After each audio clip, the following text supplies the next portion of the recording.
Hey, welcome back everybody, and I really appreciate you coming back to visit my channel again.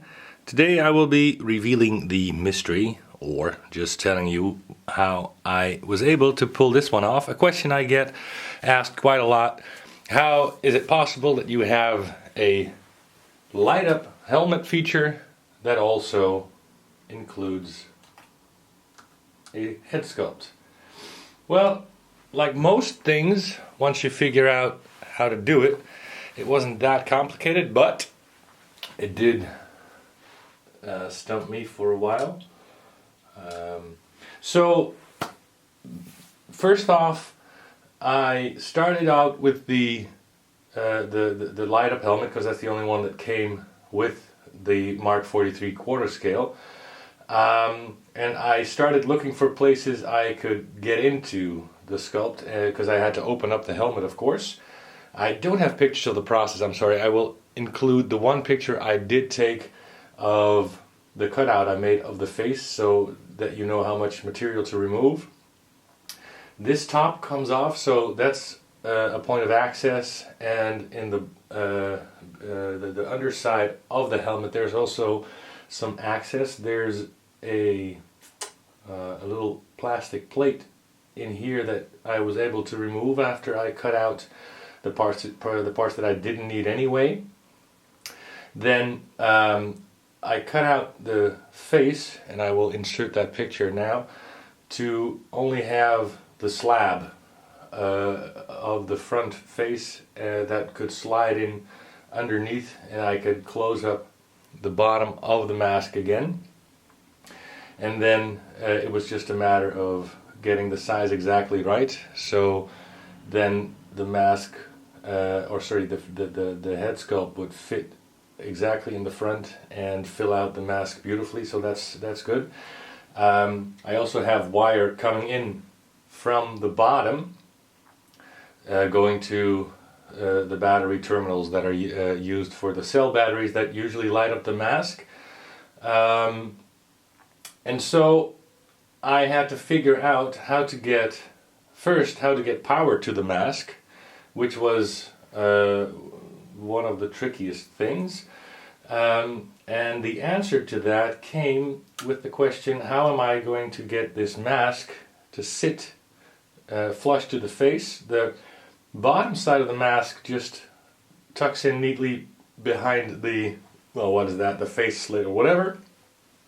Then we need something to hold it here. And there are magnets inside the helmet when you open it up. And those magnets need to be removed for the head sculpt to fit. And I tried to reuse those, but I couldn't.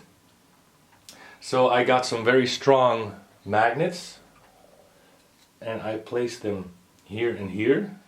And this shows you the trick, basically, because I figured I need metal to conduct electricity, so what if I get a double purpose for these magnets, namely not only to keep this faceplate where I need it, but also if I apply power to them, they're metal, make sure there's a conductor here that works, that's metal, and that way the power will be conducted from the faceplate to the faceplate if I put the proper voltage on these 2 points. So this became the positive terminal, this became the negative terminal, and so all the positive power, all the positive terminals for the lights I built in here are soldered to this.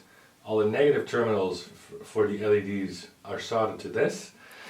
So once I figured out that the magnets could double as electrical contacts, I dug myself into a new grave or new ditch or whatever, because I found out as soon as you start to solder two magnets, you heat them up, and that's when they stop having their or they start losing their magnetic properties. So the way I solved that is by working very quickly, and that seemed to help. And then for the mask, what I did was create a positive and a negative terminal, and then I fed all the negative legs of the LEDs to this side of the mask. All the positives I put on a bus to that side of the mask. You can see how I soldered everything together and made sure I kept all the negative and positive paths separated. Then I glued 3 LEDs above the eye openings, and I put reflective tape on the inside here to make sure that the light coming from the LEDs was projected forward. Alright, so here's one of the 3mm LEDs I used, and I'm going to try and replicate what I did by putting it on the third hand.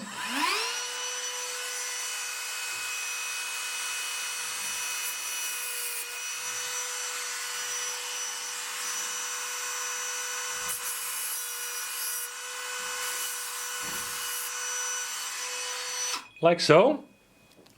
So, as you can see, the LEDs are then flat and short, and that's perfect to glue into the face mask. So those are glued 3 per eye next to each other, and then all 6 are connected to the positive terminal and the negative terminal, and that's how I light up the eyes in a flat way, because this doesn't get in the way of the forehead of the face sculpt, and I still maintain magnetism.